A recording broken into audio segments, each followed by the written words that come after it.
Un tiempo para fortalecerte y crecer en el conocimiento de Dios a través de su palabra. Esto es Reto 365, la Biblia en un año. Reto 365, la Biblia en un año, su servidora Anaí Solís. Día 195, Antiguo Testamento, libro Primera de Crónicas, capítulo 26, verso 20. Los tesoreros y otros oficiales. A los otros levitas se les puso el cuidado de los tesoros del templo y de los depósitos de los objetos sagrados. Los descendientes de Gersón, por parte de Landán, tenían a los Jehielitas como jefes de las familias de Ladán, el Gersonita. Zetán y su hermano Joel, hijos de Jehiel, quedaron a cargo de los tesoros del templo del Señor. Samuel, que era descendiente de Gersón, hijo de Moisés, era el tesorero mayor de los amiranitas, izaritas, hebronitas y uzeilitas. Sus descendientes en línea directa por parte de Eliezer eran Rehabías, Isaías, Jorán, Sicrí y Selomit. Selomit y sus hermanos tenían a cargo los depósitos de los objetos sagrados que habían sido obsequiados por el rey David y por los jefes de la familia, así como por los comandantes de 1,100 soldados y por los demás oficiales del ejército. Ellos habían dedicado parte del botín de guerra para las reparaciones del templo del Señor. Selomit y sus hermanos tenían bajo su cuidado todo lo que había sido obsequiado por el vidente Samuel, por Saúl, hijo de Quis, y por Abner, hijo de Ner, y Joab, hijo de Sarvia. Kenanías y sus hijos eran descendientes de Isar, estaban a cargo de los asuntos exteriores de Israel y ejercían las funciones de oficiales y jueces. Hasabías y sus parientes que descendían de Hebrón eran 1,600 hombres valientes. Ellos eran los que el sudoeste del Jordán administraban, e Israel en todo lo referente al Señor y al rey. El jefe de los hebronitas era Jerías. En el año 40 del reinado de David se investigó el registro genealógico de los descendientes de Hebrón y se encontró que en Jazer de Galaad había entre ellos hombres valientes. El número de los jefes de la familia de estos valientes eran de 2,600. El rey David asignó la administración de las tribus de Rubén y Gad y de la media tribu de Manasés en todos los asuntos relacionados con Dios y con el rey. Capítulo 27. Divisiones del ejército. La siguiente lista corresponde a los jefes patriarcales y a los comandantes de 1,000 y de 100 soldados y a los oficiales de las divisiones militares de Israel. Cada división constaba de 24,000 hombres y se turbaban cada mes durante todo el año para prestar servicio al rey. Al frente de la primera división de 24,000 hombres, la cual prestaba su servicio en el primer mes, estaba Yasobeam, hijo de Zabdiel, descendientes de Fares. Él era el jefe de todos los oficiales del ejército que hacían su turno el primer mes. Al frente de la segunda división de 24,000 que presentaba su servicio, en el segundo mes estaba Dodai, el Ahojita. El jefe de esa división era Miclot. La tercera división de 24,000 asignaba para el tercer mes tenía como jefe a Benaías, hijo del sumo sacerdote Joiada. Benaías fue uno de los 30 valientes y el jefe de ellos. En esa división estaba su hijo Amisadab. La cuarta división de 24,000 asignaba para el cuarto mes tenía como jefe a Asael, hermano de Joab. Su sucesor fue su hijo Zebadías. La quinta división de 24,000 asignaba para el quinto mes tenía como jefe a Samud, El Israelita, la sexta división de 24,000, asignada para el sexto mes, que tenía como jefe a Ira, hijo de Iques, el Tecoita. La séptima división de 24,000, asignaba para el séptimo mes, tenía como jefe a Eles, el Pelonita, de los descendientes de Efraín. La octava división de 24,000, asignaba para el octavo mes, tenía como jefe a Sibecai, de Jusa, descendiente de los Zeraitas. La novena división de 24,000, asignaba para el noveno mes, tenía como jefe a Abiezer, de Anatot, descendientes de Benjamín. La décima división de 24,000, asignaba para el décimo mes, tenía como jefe a Marai, de Notafá, descendientes de los Zeraitas. La undécima división de 24,000, asignaba para el undécimo mes, tenía como jefe a Benaías, de Piratón, descendientes de Efraín. La duodécima división de 24,000, asignaba para el duodécimo mes, tenía como jefe a Heldai, de Notafa, descendientes de Otoniel. Jefes de las tribus. Verso 16. Los siguientes fueron los jefes de las tribus de Israel. De Rubén, Eliezer, hijo de Zicrí.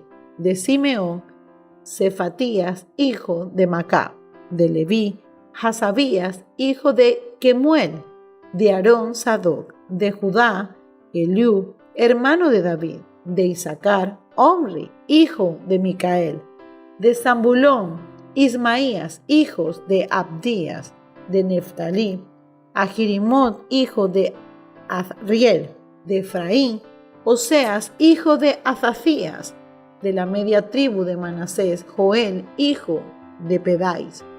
Y de la otra media tribu de Manasés, que estaba en Galat, Ido, hijo de Zacarías de Benjamín. Asiel, hijo de Abner de Dan. Azarel, hijo de Jeroam. Estos eran los jefes de las tribus de Israel. David no censó a los hombres que tenían menos de 20 años, porque el Señor había prometido que haría a Israel tan numeroso como las estrellas del cielo. Joab, hijo de Sarvia, comenzó a hacer el censo, pero no lo terminó, porque eso desató la ira de Dios sobre Israel. Por eso no quedó registrado el número de las crónicas del rey David. Superintendentes del rey. El encargado de los tesoros del rey era Azmavet, hijo de Adiel. El encargado de los tesoros de los campos y de ciudades, aldeas y fortalezas era Jonatán, hijo de Usías. Ezri, hijo de Kelub, estaba al frente de los agricultores.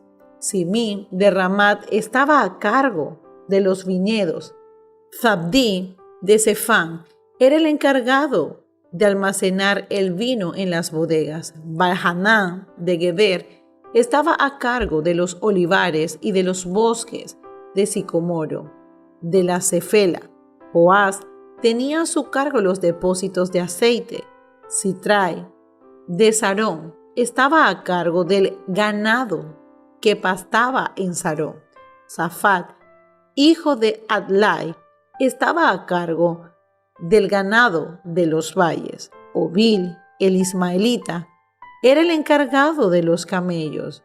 Gedeías de Meronot era el encargado de las burras. Hafif, el agareno, era el encargado de las ovejas. Todos estos eran los que administraban los bienes del rey. Jonatán, tío de David, escriba inteligentemente, era consejero del rey. Jehiel, hijo de Jacmoní, cuidaba a los príncipes. Ahitofel era otro consejero del rey. Usai, el arquita, era hombre de confianza del rey. A Ahitofel lo sucedieron Joyada, hijo de Benaías, y Abiatar. Joab era el rey del ejército real. Nuevo Testamento. Libro de Romanos, capítulo 2. El justo juicio de Dios.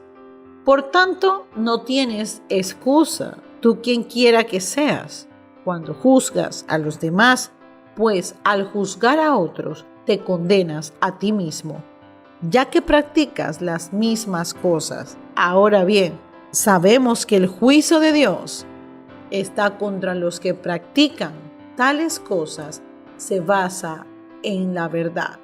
¿Piensas entonces que vas a escapar del juicio de Dios? Tú que juzgas a otros, sin embargo, haces lo mismo que ellos, ¿no ves que desprecias las riquezas de la bondad de Dios, de su tolerancia y de su paciencia?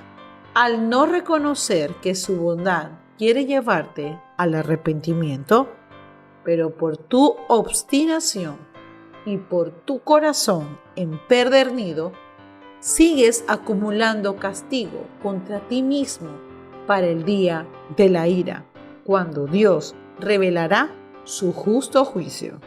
Porque Dios apagará a cada uno según lo merezcan sus obras. Él dará vida eterna a los que, perseverando en las buenas obras, buscan gloria, honor e inmoralidad. Pero los que por egoísmo rechazan la verdad para aferrarse a la maldad, recibirán el gran castigo de Dios. Habrá sufrimiento y angustia para todos los que hacen el mal, los judíos primeramente y también los gentiles, pero gloria, honor y paz para todos los que hacen el bien, los judíos primeramente y también los gentiles. Porque con Dios no hay favoritismo. Todos los que han pecado sin conocer la ley, también perecerán sin la ley. Y todos los que han pecado conociendo la ley, por la ley serán juzgados. Porque Dios no considera justo a los que oyen la ley, sino a los que la cumplen. De hecho, cuando los gentiles que no tienen la ley cumplen por naturaleza lo que la ley exige, ellos son la ley para sí mismos, aunque no tengan ley. Estos muestran que llevan escrito en el corazón lo que la ley exige. ¿Cómo lo atestigua su conciencia? Pues sus propios pensamientos algunas veces los acusan y otras veces los excusan. Así sucederá el día en que por medio de Jesucristo Dios juzgará los secretos de toda persona, como lo declara mi Evangelio. Antiguo Testamento, Libro de Salmos, capítulo 1, verso al 7. Señor, tú has sido bondadoso con esta tierra tuya al restaurar a Jacob. ¿Perdonaste la iniquidad de tu pueblo y cubriste todos sus pecados? Depusiste por completo tu enojo y contuviste el ardor de tu ira.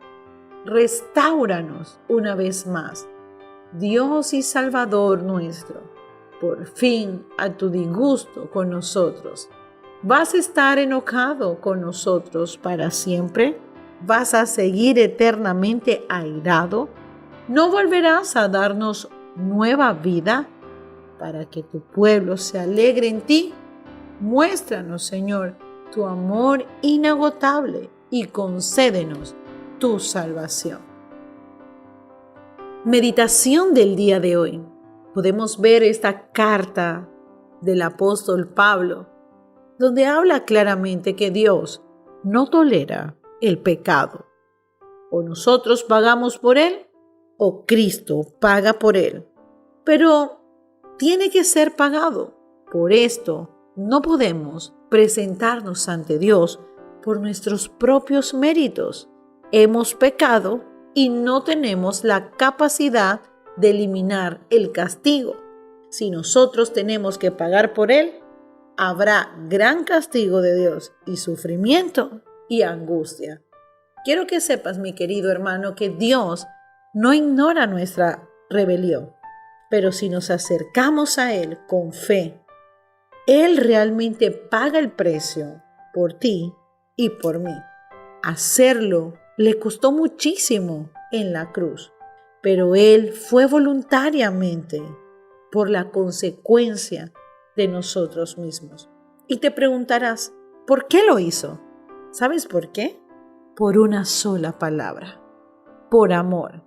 Y si alguna vez la ira de Dios luce mayor que su amor, en la Biblia o en nuestras propias vidas, es bueno que recordemos cuál de ellas llevó a Jesús a la cruz y fue por amor. Bendiciones.